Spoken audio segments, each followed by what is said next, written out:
ವೀಕ್ಷಕರು, ಈಗ ಗ್ಯಾಸ್ಗಾಗಿ ಆಟೋ ಚಾಲಕರು ಪರದಾಡ್ತಾ ಇರೋದು ತಪ್ಪಿಲ್ಲ. ಅದರ ಜೊತೆಯಲ್ಲಿ ರಾಜ್ಯದಲ್ಲಿ ಇರುವಂತಹ ಈ ಗ್ಯಾಸ್ ಎಮರ್ಜೆನ್ಸಿಯ ಪರಿಸ್ಥಿತಿ ಇದೆಯಲ್ಲ, ಇದು ಕ್ಷಣಕ್ಕೂ ಕೂಡ ಬಿಗಡಾಯಿಸ್ತಾ ಇದೆ.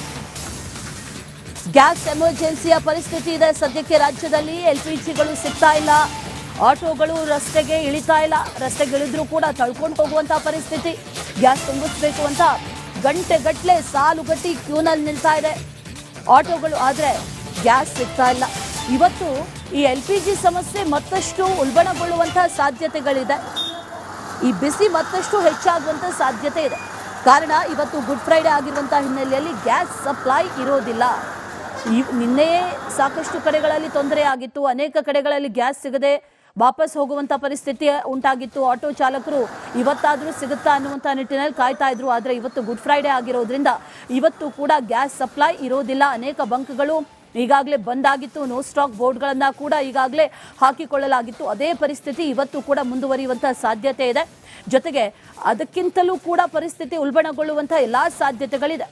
ನಿನ್ನೆ ಒಂದಷ್ಟು ಬಂಕ್ಗಳಲ್ಲಿ ಗ್ಯಾಸ್ಗಳು ಸಿಗ್ತಾ ಇದೆ, ಆದರೂ ಕೂಡ ಅನೇಕ ಕಡೆಗಳಲ್ಲಿ ಬಂದ್ ಮಾಡಲಾಗಿತ್ತು. ಸ್ಟಾಕ್ ಇರಲಿಲ್ಲ ಅನ್ನುವಂಥ ವಿಚಾರ ಒಂದು ಕಡೆ ಆದರೆ, ಮತ್ತೊಂದು ಕಡೆಯಲ್ಲಿ ಇದ್ದಿದ್ದ ಸ್ಟಾಕ್ ಕೂಡ ಖಾಲಿ ಆಗಿತ್ತು. ಇವತ್ತು ಸಪ್ಲೈನೇ ಇರೋದಿಲ್ಲ. ಹಾಗಾಗಿ ಆಟೋಗಳು ರಸ್ತೆಗೆ ಇಳಿಯೋದು ಕೂಡ ಡೌಟ್ ಅಂತ ಹೇಳಲಾಗ್ತಾ ಇದೆ. ಒಂದಷ್ಟು ಕಡೆಗಳಲ್ಲಿ ಇದ್ರೂ ಕೂಡ ಆ ಸ್ಟಾಕ್ ಖಾಲಿ ಆಗಬಹುದು. ಆ ನಂತರದಲ್ಲಿ ಮುಂದೇನು ಹಾಗಾದರೆ ಅನ್ನುವಂಥ ಪ್ರಶ್ನೆ ಈಗ ಕಾಡ್ತಾ ಇರೋದು. ಗಂಟೆಗಟ್ಟಲೆ ಸಾಲುಗಟ್ಟಿ ನಿಂತಿದ್ರು. ಬೆಳಗ್ಗೆ 4 ಗಂಟೆಯಿಂದ ಹಿಡಿದು 8 ಗಂಟೆ 9 ಗಂಟೆ ಆದರೂ ಗ್ಯಾಸ್ ಸಿಗ್ತಾ ಇರಲಿಲ್ಲ. LPGನೂ ಸಿಗ್ತಾ ಇಲ್ಲ, ದುಡಿಮೆನೂ ಆಗ್ತಾ ಇಲ್ಲ. ಆಟೋ ಚಾಲಕರ ಗೋಳು ಕೇಳೋರು ಯಾರು ಅನ್ನುವಂಥ ನಿಟ್ಟಿನಲ್ಲಿ ಆಗೋಗಿದೆ. ಬಾಡಿಗೆ ಸಿಗದೆ ಆಟೋ ಚಾಲಕರು ಕಂಗಾಲಾಗಿದ್ದಾರೆ. ರಾತ್ರಿ ಇಡೀ ಗ್ಯಾಸ್ ಸ್ಟೇಷನ್ ಬಳಿ ಜಾಗರಣೆ ಮಾಡಿದ್ದಾರೆ. ರಾತ್ರಿ ಆದರೂ ತುಂಬಿಕೊಂಡು ಹೋದರೆ ಬೆಳಗ್ಗಿನಿಂದ ಬಾಡಿಗೆ ಗಾಡಿ ಓಡಿಸ್ಬೋದು ಅನ್ನುವಂಥ ನಿಟ್ಟಿನಲ್ಲಿ ಕಾಯ್ತಾ ಇದ್ದಾರೆ. ಆದರೆ ಅದು ಕೂಡ ಸಾಧ್ಯ ಆಗ್ತಾ ಇಲ್ಲ. ಕ್ಯೂನಲ್ಲಿ ನಿಂತರೂ 5-6 ಗಂಟೆ ನಿಲ್ಲಬೇಕು. ಪೀಕ್ ಅವರಲ್ಲಿ ಪ್ರಯಾಣಿಕರು ಸಿಗಲ್ಲ. ನಾರ್ಮಲ್ ಆಗಿ ಯಾವಾಗ ಆಟೋಗಳನ್ನು ಓಡಿಸಬೇಕು ಆ ಸಂದರ್ಭದಲ್ಲಿ ಆಟೋ ಓಡಿಸೋದಕ್ಕೂ ಸಾಧ್ಯ ಆಗ್ತಾ ಇಲ್ಲ. ಹಾಗಾಗಿ ದುಡಿಮೆನೂ ಆಗ್ತಾ ಇಲ್ಲ ಅನ್ನುವಂಥ ಪರಿಸ್ಥಿತಿ ಈಗ ಆಟೋ ಚಾಲಕರದ್ದು. ಸರ್, ಇದೀಗ ನೀವು ಇದನ್ನ ಹಾಕ್ಸ್ಕೊಳಕ್ಕೆ LPG CNGನ ಹಾಕ್ಸ್ಕೊಳಕ್ಕೆ ಬೆಳಿಗ್ಗೆ 6 ಗಂಟೆಗೆ ಬಂದಿದ್ದೀರಾ ಅಂತ ಹೇಳಿದ್ರ. 5-6 ಗಂಟೆ ಕಾದ್ರೆ ಆಫೀಸಿಗೆ ಹೋಗೋರೆಲ್ಲ ಆಫೀಸಿಗೆ ಹೋಗ್ಬಿಟ್ಟಿರ್ತಾರೆ. ದುಡಿಮೆ ಯಾವ ತರ ಅಂತ? ಅದೇ ದುಡಿಮೆ ಯಾವ ಥರ ನಾವು ನಿಮಗೆ ಕೇಳಬೇಕಂತ ಇದ್ದೀರಿಮ್ಮ. ದುಡಿಮೆ ಹೆಂಗೆ ಇವಾಗ ನೋಡಿ, 10 ಗಂಟೆ 11 ಗಂಟೆ ಒಳಗಡೆ ಆಫೀಸ್ ಟೈಮ್ ಇರುತ್ತೆ. 6 ಗಂಟೆ ನಾವು 3 ಗಂಟೆ 2 ಗಂಟೆನಲ್ಲಿ ಸಂಪಾದನೆ ಮಾಡ್ಕೊಳ್ತೀರಮ್ಮ. ಅದನ್ನಲ್ಲಿನೂ ಇವಾಗ ನಾವು ಬಂದು ಇಲ್ಲಿ ವೆಯ್ಟ್ ಮಾಡಬೇಕಂದ್ರೆ, ಇಲ್ಲಿ ಕಾಯಬೇಕು ಅಂದರೆ ನಮ್ಮ ಬಿಸ್ನೆಸ್ ಹೊರಟೋಗ್ಬಿಡುತ್ತಲ್ಲ. ಆಟೋ ಡ್ರೈವರ್ಗಳಿಗೆ ಸಿಕ್ಕೋದು ಏನು, ಮಧ್ಯಾಹ್ನ ಮೇಲೆ ಎಲ್ಲ ಆಫೀಸ್ಗೆ ಅವ್ರು ಜಾಯ್ನ್ ಆಗಿಬಿಡ್ತಾರೆ. ನಾವು ಎಲ್ಲ ಇಲ್ಲಿ ರೋಡ್ ಮೇಲೆ ತಿರ್ಗಾಡ್ಕೊಂಡು ಇರಬೇಕಮ್ಮ. ಗ್ಯಾಸ್ ಎಲ್ಲ ಎಷ್ಟು ದಿವಸದಿಂದ ಈ ತರ ಪ್ರಾಬ್ಲಮ್ ಸರ್? ಒಂದು ತಿಂಗಳು 15 ದಿನದಿಂದ ಆಗ್ತಾ ಇದಮ್ಮ. ಇದು ಭಾಳ ಪ್ರಾಬ್ಲಮ್. 15 ದಿನದಿಂದ ಕೆಲವೊಂದು ಬಂಕ್ಗಳಲ್ಲಿ 300-400 ರೂಪಾಯಿಗೆ ಲಿಮಿಟೇಷನ್ ಮಾಡಿದ್ದಾರೆ. ಸೊ ಅದ್ರಲ್ಲಿ ನೀವು ಎಷ್ಟು ದುಡಿಬಹುದು ಅಂತ? ಅಮ್ಮ, ಮಾಡ್ಬೋದು ಅಥವಾ ನಿಮಗೆ ಸಾಕಾಗುತ್ತಾ? ಪ್ಯಾಸೆಂಜರ್ ನಮಗೆ ಸಿಕ್ಕಿದ್ರೆ ನಾವು ದುಡಿಮೆ ಮಾಡ್ತೀರಮ್ಮ. ಪ್ಯಾಸೆಂಜರ್ ಸಿಗ್ಲಿಲ್ಲ ಅಂದರೆ ನಮಗೆ ಇವಾಗ ನೋಡಿ 10-10:30 ಆಗ್ಬಿಟ್ರೆ ಪ್ಯಾಸೆಂಜರ್ ಸಿಕ್ಕೋದೇ ಕಷ್ಟ ನಮಗೆ. 8-8:30 ಸ್ಟಾರ್ಟ್ ಆಗುತ್ತೆಮ್ಮ ನಮ್ಮ ಬಿಸ್ನೆಸ್ ಆಫೀಸ್ ಟೈಮ್ಗೆ. ಆ ಟೈಮ್ನಲ್ಲಿ ನಾವು ದುಡಿಮೆ ಮಾಡ್ಕೊಳ್ತೀರಿ. ಇಲ್ಲ ಅಂದರೆ ಇವಾಗ ನೋಡಿ, ಇವಾಗ ಬಂದು ಇಲ್ಲಿ 3 ಅವರ್ 4 ಅವರ್ ನಾವು ಕಾಯಬೇಕು. ಇಲ್ಲಿ ಗ್ಯಾಸ್ ಹಾಕೊಂಡು ಹೋಗ್ಬೇಕಂದ್ರೆ ಭಾಳ ಕಷ್ಟ ಇದೆ. ನೀವೆಲ್ಲ ಸೇರ್ಕೊಂಡು ಏನಾದರೂ ಒಂದು ತೀರ್ಮಾನ ಮಾಡಬೇಕಮ್ಮ. ಆಟೋ ಡ್ರೈವರ್ LPG ಮತ್ತೆ CNG ಬೆಲೆ ಕೂಡ ಡಬಲ್ ಆಗಿದೆ. ಆದ್ರೆ ನೀವು ಮತ್ತೊಂದ್ ಕಡೆ ಪ್ಯಾಸೆಂಜರ್ ಹತ್ರ ಕೇಳಕ್ಕೂ ಆಗಲ್ಲ, ಯಾಕಂದ್ರೆ ನಿಮಗೆ ಲಿಮಿಟೇಷನ್ ಇದೆ, ಇಷ್ಟರಲ್ಲೇ ಓಡಿಸ್ಬೇಕು ಅಂತ. 36 ರೂಪಾಯಿ ನಮಗೆ ಇದೆ ಮೀಟ್ರು. ಗೌರ್ಮೆಂಟಿಂದ ಕೊಟ್ಟವ್ರೆ 36 ರೂಪಾಯಿ ಅಂತ. ನಾವು 36 ರೂಪಾಯಿಂದ ಜಾಸ್ತಿ ಕೇಳಿದ್ರೆ ಅವ್ರು ನಮಗೆ ಪ್ರಶ್ನೆ ಕೇಳ್ತಾರೆ, ಏನಕ್ಕೆ ಅಂತ. 10 ರೂಪಾಯಿ ಜಾಸ್ತಿ ಕೊಡು ಅಂದ್ರೂ ನಾವು ಏನಕ್ಕೆ ಕೊಡಬೇಕು? ನಿಮ್ಮದು ಇರೋದು 36 ರೂಪಾಯಿ. ಇಲ್ಲಮ್ಮ, ಗ್ಯಾಸ್ ರೇಟ್ ಜಾಸ್ತಿ ಆಗಿದೆ ಅಂದ್ರೂ ಕೊಡಲ್ಲಮ್ಮ ನಮಗೆ. ಮೀಡಿಯಾದವ್ರು ಬಗೆಹರಿಸಿಲ್ಲ ಅಂದರೆ ಯಾರ ಕೈಲೂ ಬಗೆಹರಿಸೋಕೆ ಆಯ್ತಾ ಇಲ್ಲ. ಸರ್ಕಾರಗಳು ಅವ್ರವ್ರ ಜೇಬ್ ಅವ್ರವ್ರ ಖಜಾನೆ ತುಂಬಕ್ಕೆ ನೋಡ್ತಾವ್ರೆ ಹೊರತು ಬಡವ್ರು ಆಟೋ ಚಾಲಕರಿಗೆ ಯಾರೂ ನೋಡ್ತಾ ಇಲ್ಲ. 54 ರೂಪಾಯಿ ಇದ್ದಿದ್ದು ಗ್ಯಾಸು 120 ರೂಪಾಯಿ ಆಗಿದೆ. ಆಗ್ಬಿಟ್ಟು ಈ ಥರ ಜನಗಳು ಬಡವ್ರಿಗೆ ಹಣ ತೆಗಿತಾವ್ರೆ ಹೊರತು ಅವ್ರದ್ದೇನು ಆಯ್ತಾ ಇಲ್ಲ. ಸರ್ಕಾರದವ್ರೇನು ಅವ್ರ ಮನೇಲವ್ರು ಕುಂತಿರ್ತಾರೆ.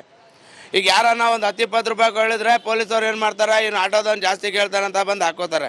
ಅಲ್ಲಿ ಫೈನ್ ಕಟ್ಟೋಕ್ಕೂ ನಮ್ಮ ಹತ್ರ ಗ್ಯಾಸ್ ಹಾಕೋಕ್ಕೆ ದುಡ್ಡಿಲ್ಲ ಅಂದರೆ ಫೈನ್ ಕಟ್ಟೋಕ್ಕೆ ಎಲ್ಲಿರುತ್ತೆ ನಮ್ಮ ಹತ್ರ?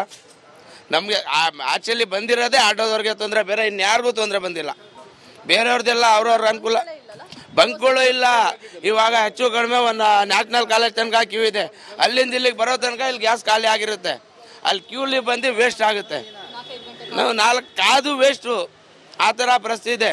ಇಲ್ಲಿ ಹಾಕ್ತಾವ್ರೆ 400 ರೂಪಾಯಿ ಹಾಕ್ತಾರೆ, 400 ರೂಪಾಯಿ ಗ್ಯಾಸ್ ಹಾಕಿದ್ರೆ 600 ರೂಪಾಯಿ ಸುತ್ಬೋದು. ಅದರಲ್ಲಿ 600 ರೂಪಾಯಿ ಸುತ್ಕೊಂಡ್ರೆ ಅದರಲ್ಲಿ ಟೀ ಕಾಫಿ ಅಂತ ಹೇಳ್ಬಿಟ್ಟು 50 ಹೋಗುತ್ತೆ, 400 ಗ್ಯಾಸ್ ಹೋಗುತ್ತೆ. ನಮ್ಗೆ ಇನ್ನೆಷ್ಟು ಉಳಿತದೆ? 150 ರೂಪಾಯಿ ಉಳಿತದೆ. 150 ರೂಪಾಯಲ್ಲಿ 350 ರೂಪಾಯಿ ಓನರ್ಗೆ ಕೊಡಬೇಕಾ ಇಲ್ಲ ನಮ್ಮ ಮನೆಗೆ ತೊಗೊಂಡೋಗ್ಬೇಕಾ? ಅದನ್ನ ಹೇಳಿ.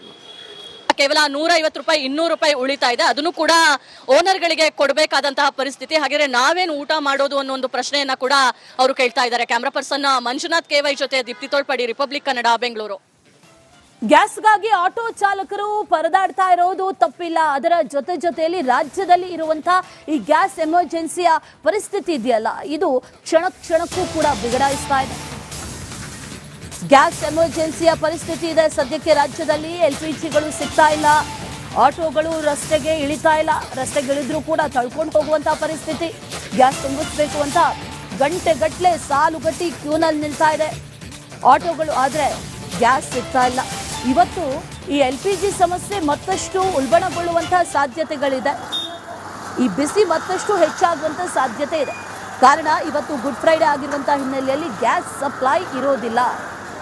ನಿನ್ನೆಯೇ ಸಾಕಷ್ಟು ಕಡೆಗಳಲ್ಲಿ ತೊಂದರೆ ಆಗಿತ್ತು, ಅನೇಕ ಕಡೆಗಳಲ್ಲಿ ಗ್ಯಾಸ್ ಸಿಗದೆ ವಾಪಸ್ ಹೋಗುವಂಥ ಪರಿಸ್ಥಿತಿ ಉಂಟಾಗಿತ್ತು. ಆಟೋ ಚಾಲಕರು ಇವತ್ತಾದರೂ ಸಿಗುತ್ತಾ ಅನ್ನುವಂಥ ನಿಟ್ಟಿನಲ್ಲಿ ಕಾಯ್ತಾ ಇದ್ರು. ಆದರೆ ಇವತ್ತು ಗುಡ್ ಫ್ರೈಡೆ ಆಗಿರೋದ್ರಿಂದ ಇವತ್ತು ಕೂಡ ಗ್ಯಾಸ್ ಸಪ್ಲೈ ಇರೋದಿಲ್ಲ. ಅನೇಕ ಬಂಕ್ಗಳು ಈಗಾಗಲೇ ಬಂದಾಗಿತ್ತು, ನೋ ಸ್ಟಾಕ್ ಬೋರ್ಡ್ಗಳನ್ನು ಕೂಡ ಈಗಾಗಲೇ ಹಾಕಿಕೊಳ್ಳಲಾಗಿತ್ತು. ಅದೇ ಪರಿಸ್ಥಿತಿ ಇವತ್ತು ಕೂಡ ಮುಂದುವರಿಯುವಂಥ ಸಾಧ್ಯತೆ ಇದೆ.